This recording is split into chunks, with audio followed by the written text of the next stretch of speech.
It started in the rain. Elijah sat hunched under a torn tarp, the last dollar in his pocket soaked like the rest of him. No one looked at him anymore. He was just part of the background. Then a voice broke through the storm. "Excuse me, I'm lost." An old woman in a beige coat, shivering, confused, her glasses fogged. She had no phone, no bag, no clue how to get home. "I can walk with you," Elijah said, rising on tired legs. He offered her his tarp. She hesitated. He insisted. They walked over a mile through the freezing streets. She talked about her son, her teaching days, how she got on the wrong bus. Elijah just listened. They passed a diner. Her stomach growled. She reached for a purse that wasn't there. "I lost it." Elijah stepped inside the diner, pulled out his last dollar. "1 cup of coffee, please." He handed it to her. "2. Warm your hands." She smiled, eyes glassy. "What's your name?" "Elijah." "I'm Grace, thank you." At the retirement home, she turned once more and said, "You saved me." Elijah nodded, disappearing into the cold. 3 days passed. He slept in alleys, searched for food in dumpsters, coughed through the night. Then a black SUV stopped in front of him. A man stepped out. "Elijah?" He nodded, cautious. "I work for Grace Montgomery. She's been looking for you."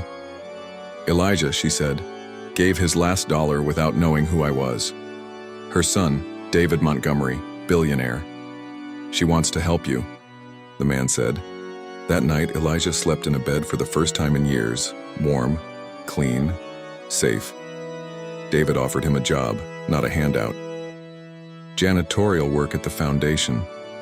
"You've got something better than a resume," David said. "You have heart." Elijah worked hard, quietly, gratefully. Months passed.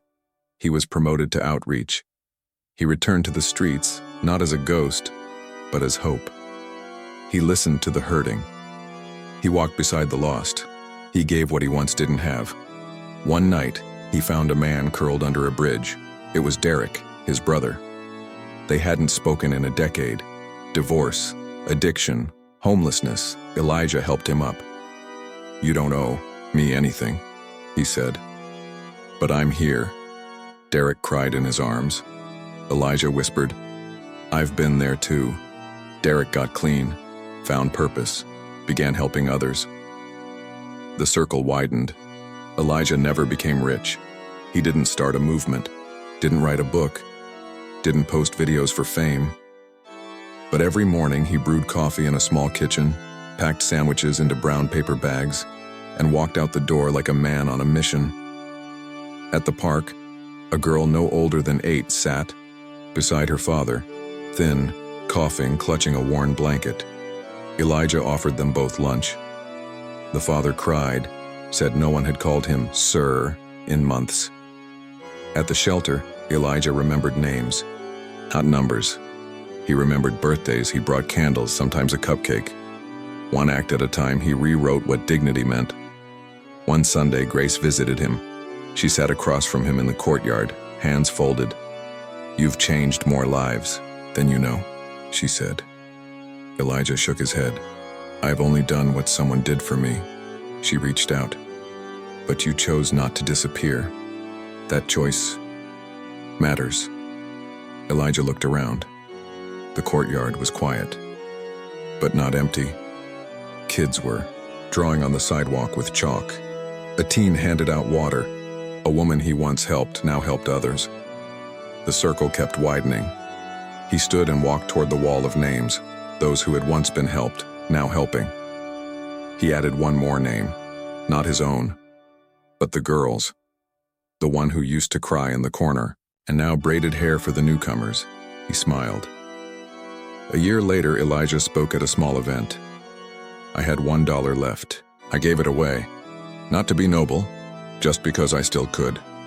That single act didn't save just one life. It became a ripple. Elijah still walks the streets, still carries sandwiches, still listens." One day a boy stopped him. "I saw your story. Online. I was going to give up, but then I didn't." Elijah smiled.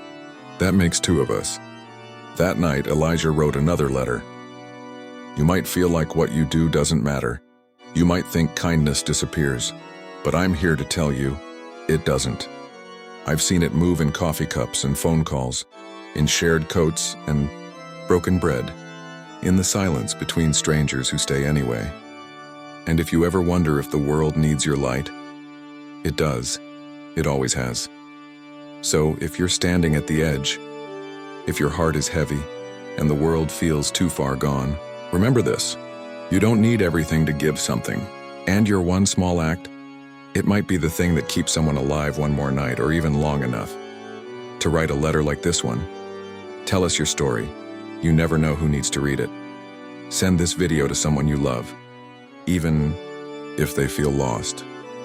Subscribe to Faith Light Stories for true stories that remind us.